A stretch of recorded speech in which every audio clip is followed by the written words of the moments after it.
చాలా జాగ్రత్త గమనిద్దాం. మన జీవితంలో అద్భుతాలు చాలా దేవుడు చేస్తాడు, కానీ అది మీకు కనిపించదు. మీరు కూడా పర్ఫార్మెన్స్ లాగా యేసు ప్రభు 5 రొట్టెలు 2 చేపలు చేసినట్టుగా అదేదో మనం కోరుకుంటూ ఉంటాం. ఈ మధ్య దక్షిణ కొరియాలో, సౌత్ కొరియాలో ఒక సిస్టర్ గారు, మీరు యూట్యూబ్లో చూడండి ఆ విషయం, యేసుక్రీస్తు సముద్రం మీద నడిచాను కనుక నాకు ఆయన మీద విశ్వాసం ఉంది కాబట్టి నేను కూడా నడుస్తాను అని ఆమె వీడియో తీసింది. వాళ్ళ కూతురు వెంట పెట్టుకొని సముద్రంలోకి వెళ్ళింది. కూతురు వీడియో తీస్తుంది. ఈమె ప్రార్థన చేసింది, యేసయ్యా నేను నీ కుమార్తెను, నేను నడుస్తా అని చెప్పి ఆ బోట్లో నుంచి దిగింది.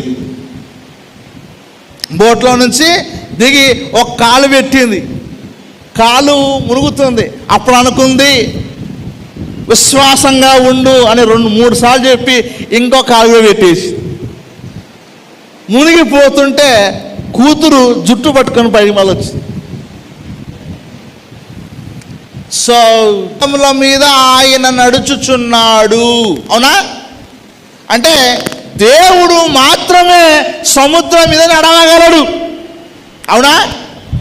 అందుకే యేసుక్రీస్తు ఆ విషయాన్ని శిష్యులకు తెలియజేయాలనుకున్నాడు. కాబట్టి మీరు ముందు వెళ్ళండి అన్నాడు. ఈయన ప్రార్థన చేసుకుంటూ ఉండిపోయాడు. ఆయన మధ్యలో నడవడం స్టార్ట్ చేశాడు. నడుస్తున్నప్పుడు అప్పుడు యేసుక్రీస్తు సముద్రం మీద నడిచినప్పుడు, అయ్యా నేను కూడా నడుస్తా అంటే నడువు అన్నప్పుడే పేతురు నడిచాడు. మీకు చెప్పాడా సముద్రం మీద నడవమని? మీకు చెప్పలేదు కదా.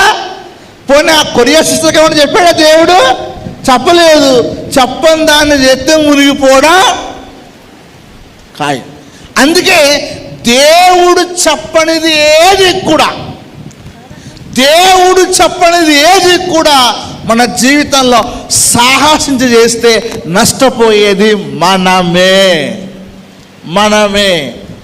కాబట్టి దేవుడు అద్భుతాలు చేస్తాడు, బట్ ఆయన ఆర్డర్లో చేస్తాడు, ఆయన క్రమంలో చేస్తాడు.